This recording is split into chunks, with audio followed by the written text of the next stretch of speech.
Narito po ang statement ng Iglesia ni Cristo.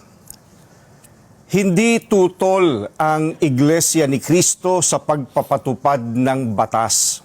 Pero tutol kami sa pagbaluktot sa batas, lalo na kung ang layunin ay para pagtakpan ang katiwalian. Gaya ng alam ng marami, si Senator Dante Marcoleta ay nanguna sa pag-iimbestiga sa isa sa pinakamalaking pandarambong na naganap sa ating kasaysayan. Sinimulan niya ito nang siya pa ang chairman ng Blue Ribbon Committee ng Senado. Subalit, pinalitan ng liderato ng komiting ito. Gayunpaman, itinuloy niya ang paghahanap ng hustisya para sa atin na mga mamamayan. Ang ipinagtataka namin ay kung bakit siya na nagsusulong sa pag-expose ng mga sangkot sa napakalaking pagnanakaw sa Pilipinas ang kakasuhan at ipakukulong sa halip na ang mga na-expose. Ang ikinakaso kay Senator Marcoleta ay plunder na isang non-bailable crime. Sa makatwid, ipakukulong siya at hindi pwedeng magpiyansa hanggang hindi natatapos ang paglilitis sa kanya. Sa madaling salita, ay hindi na niya maitutuloy ang paglalantad o pag-expose sa mga sangkot sa pandarambong na naganap.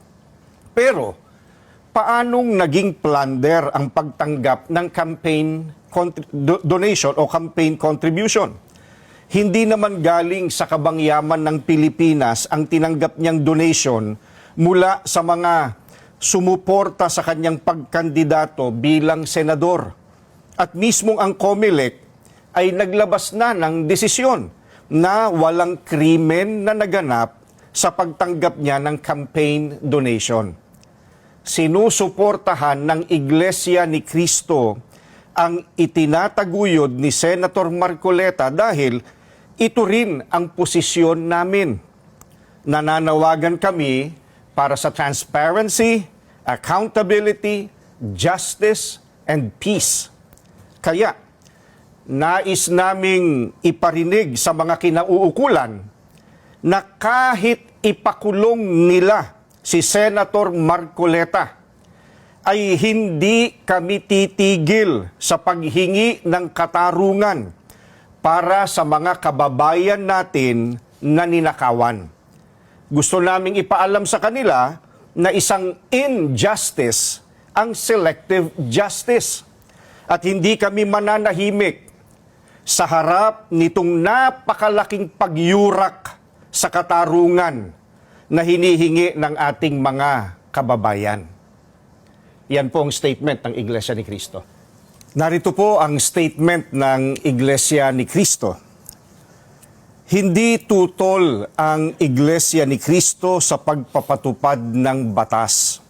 Pero tutol kami sa pagbaluktot sa batas, lalo na kung ang layunin ay para pagtakpan ang katiwalian.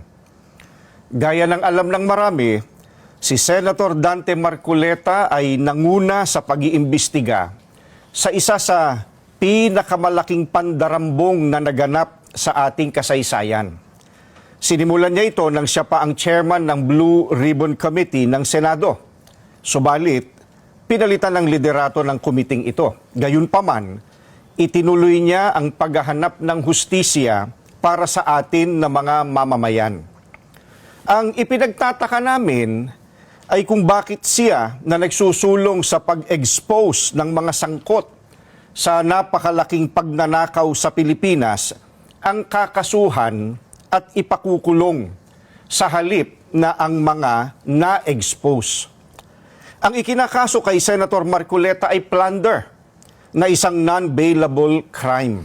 Sa makatwid, ipakukulong siya at hindi pwedeng magpiyansa hanggang hindi natatapos ang paglilitis sa kanya. Sa madaling salita, ay hindi na niya maitutuloy ang paglalantad o pag-expose sa mga sangkot sa pandarambong na naganap. Pero, paanong naging plunder ang pagtanggap ng campaign donation o campaign contribution? Hindi naman galing sa kabangyaman ng Pilipinas ang tinanggap niyang donation mula sa mga sumuporta sa kanyang pagkandidato bilang senador. At mismong ang COMELEC ay naglabas na ng desisyon na walang krimen na naganap sa pagtanggap niya ng campaign donation. Sinusuportahan ng Iglesia ni Cristo ang itinataguyod ni Senator Marcoleta dahil ito rin ang posisyon namin. Nananawagan kami para sa transparency, accountability, justice, and peace.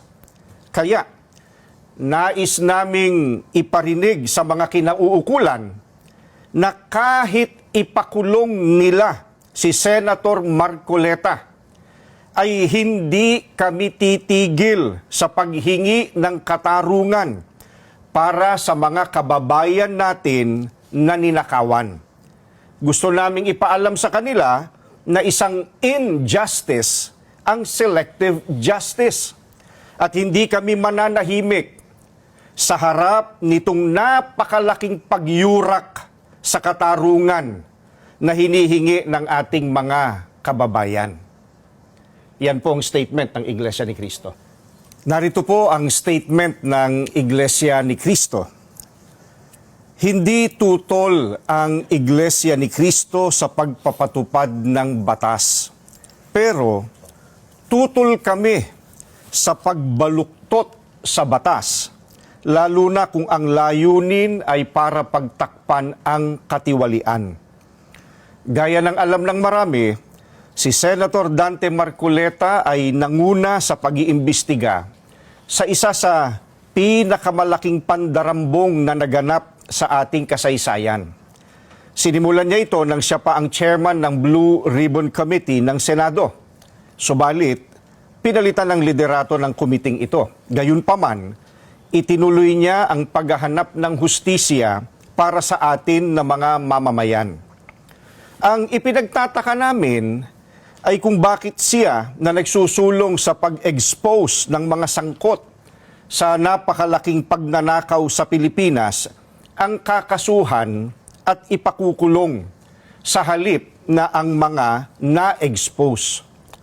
Ang ikinakaso kay Senator Marcoleta ay plunder na isang non-bailable crime. Sa makatwid, ipakukulong siya at hindi pwedeng magpiyansa hanggang hindi natatapos ang pagliliti sa kanya. Sa madaling salita, ay hindi na niya maitutuloy ang paglalantad o pag-expose sa mga sangkot sa pandarambong na naganap. Pero, paanong naging plunder ang pagtanggap ng campaign donation o campaign contribution? Hindi naman galing sa kabangyaman ng Pilipinas ang tinanggap niyang donation mula sa mga sumuporta sa kanyang pagkandidato bilang senador.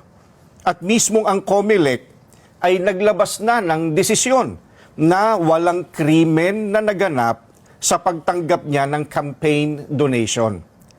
Sinusuportahan ng Iglesia ni Cristo ang itinataguyod ni Senator Marcoleta dahil ito rin ang posisyon namin. Nananawagan kami para sa transparency, accountability, justice, and peace.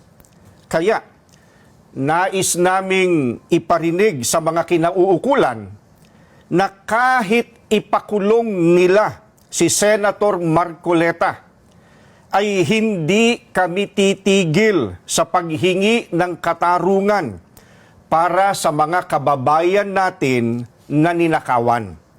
Gusto naming ipaalam sa kanila na isang injustice ang selective justice. At hindi kami mananahimik sa harap nitong napakalaking pagyurak sa katarungan na hinihingi ng ating mga kababayan. Yan po ang statement ng Iglesia ni Cristo.